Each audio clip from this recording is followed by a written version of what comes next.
I did a risk assessment of what it meant to be working from home full time for all of the executive officers of the company. And here's what I discovered. There were 10 of them that we did three different security, used three different vendors to do some security intel, and basically presented this information very much in an educational way to them. And here's what I discovered. Now, traditional enterprises, or a traditional control for enterprises, is VPN technology for the work from home model. So you have to log into a VPN. It's a second factor authentication. It encrypts the tunnel, or the channel, so it kind of makes sense. And it's pretty standard, right? Well, I found out that 4 of the 10 senior executives were not using VPN.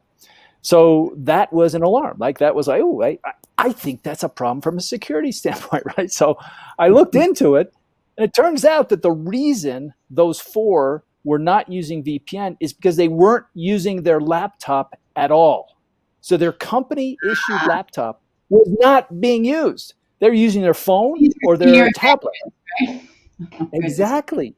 Yeah. And they've got these different tools that we've given them over the years to kind of serve up all the information they need in a BYOD model, so they could use it on their own device. Now, there are some virtual components that we put in place, some additional controls, but essentially anybody can get any information that they need from any device at any time. And that's essentially what zero trust means for an enterprise.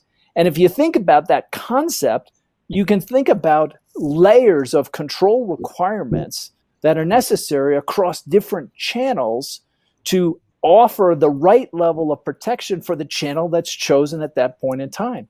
Yeah. And that's a really comprehensive set of controls that need to be established across the enterprise, with complete flexibility for people on how they're using what technology components at what time. And so that's about as crisp I can get in terms of the directional definition of zero trust.